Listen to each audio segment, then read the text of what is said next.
Hey YouTube, it's your girl Dr. J, and I have had a lot of people ask about the UK based resources that we use in our homeschool for things like grammar and language arts. And the first thing that I want to say about it is that it's not really so much about the materials themselves, but really about the philosophy, the difference in philosophy that we tend to see with a UK-based approach to grammar and language arts as opposed to a US-based approach. And to really define the UK-based approach, it's really about having exposure to really good source material, really good writing, and letting the child discuss that, and then moving on to having the child perform once they have been given the skills necessary to perform.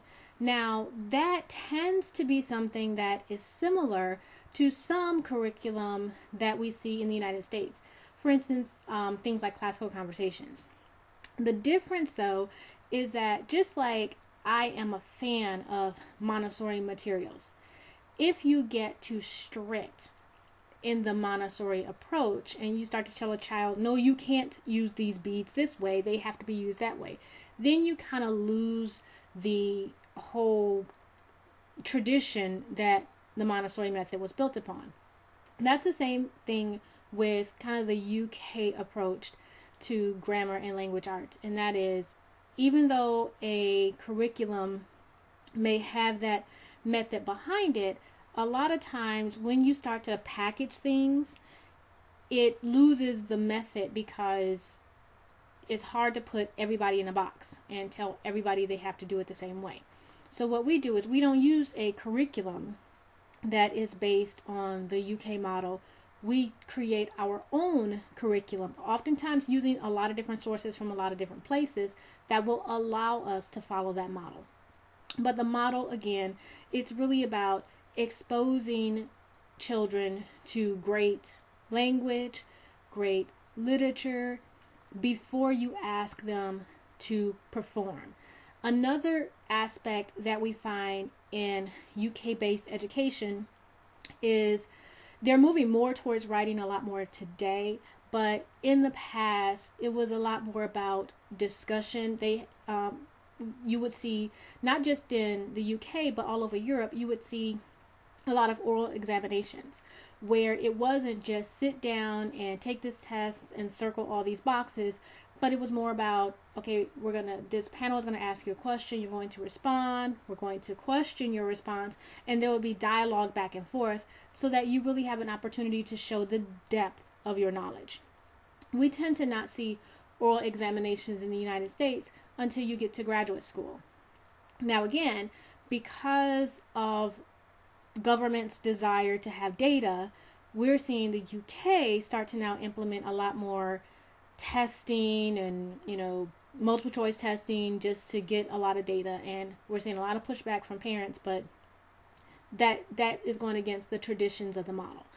So now that I've talked about the philosophy behind it, let me talk about some of the resources that we use. You guys know we use Easy Read program, UK-based program for reading. So that is just when it comes to teaching my kids to read. That's what we're using as the spine for that.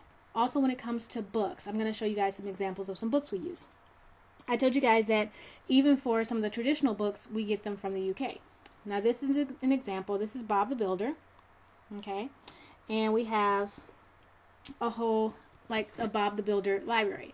And we ordered this directly from the UK.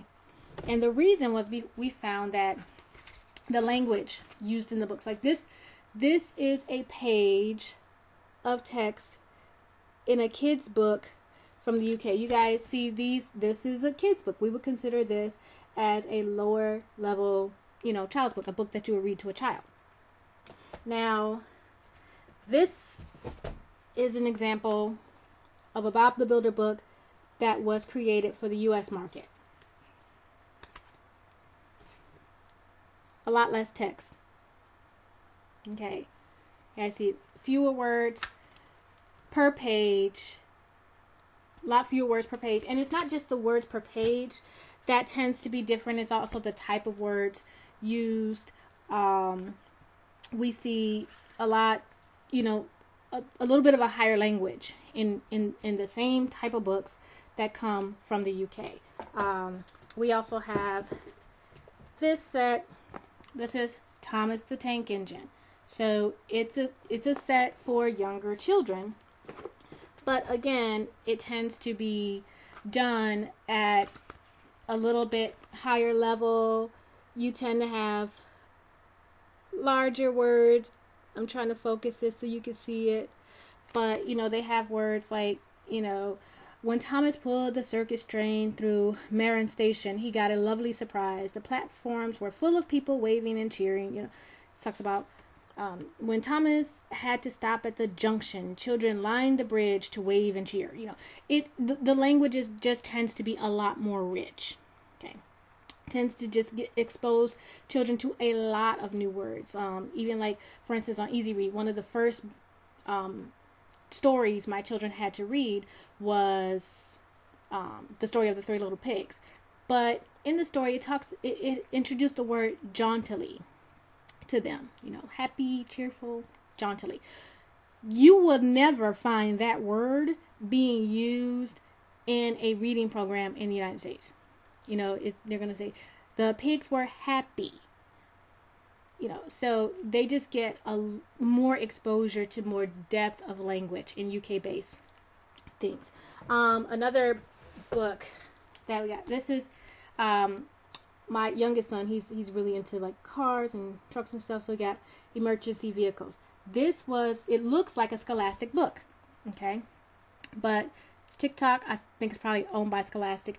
But the content that you see inside the book is a lot different. For instance, with the facts,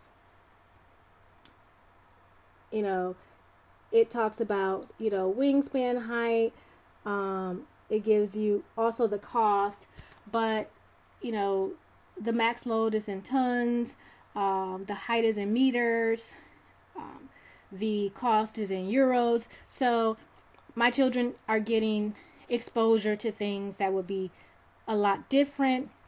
And also we see a little bit higher of language, like when they talk about a firefighting tanker, they use the correct words. Like they talk about, the tanks use a fire retardant, as opposed to just saying, oh, they use a fire extinguisher, and as if that's all consistent.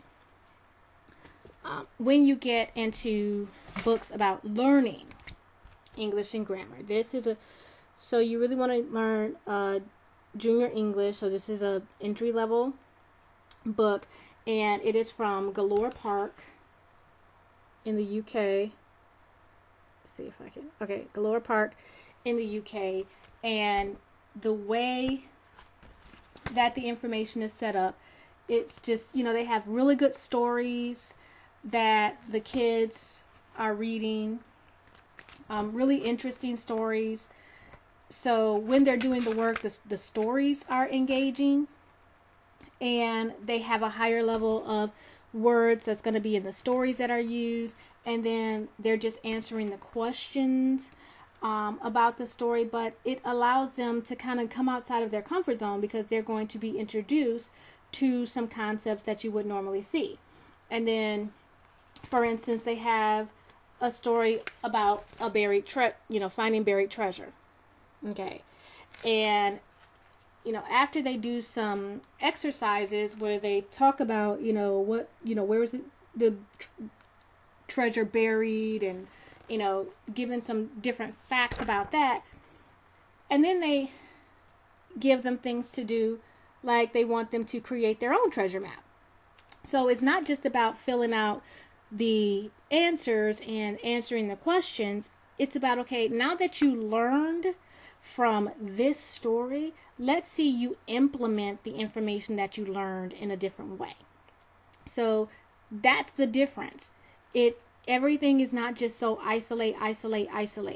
You really get an opportunity to learn, read something that was well written, learn from it, and then create your own thing using that information and your own creativity. Another thing that I like about things that we get from the UK, and it's just, our nature here in my household, is that you have things like horrible books, like murderous math, and they have horrible history and that sort of stuff. But it's just teaching things in a completely irreverent way. It allows for them to, when you do horrible history, it's wonderful because it doesn't glorify the things that was done. You don't have this glossing over of, oh yes, and it was all perfect, and this country, ravaged this such other country, and that's okay. No, it's horrible history that these are the horrible things that were done, but it's in a comic book type way, so that when you have a child that's like middle school or high school and they, are getting these materials, it allows them. It's just as cynic as it's just as much a cynic as a teenager would be. So that's what I like, because it allows kids to sit back and say, yeah, you know what? There were some things that weren't quite right about how this village was taken over. So it does that. And then with murderous math, it's just, like this one is on fractions and averages, but the stories are just absolutely absurd. And, it's something that's completely ridiculous. You would never see it in a traditional textbook, but it makes it fun and it makes it interesting, and it allows kids to just be kids but still learn higher level concepts. So that's just a quick look at some of the things we do in the description box. I will make sure to put some links to places where we get some materials, so that you can have a little bit more of an introduction and you can go see some of those things for yourselves. Hope this helps. Thanks a lot. Bye-bye.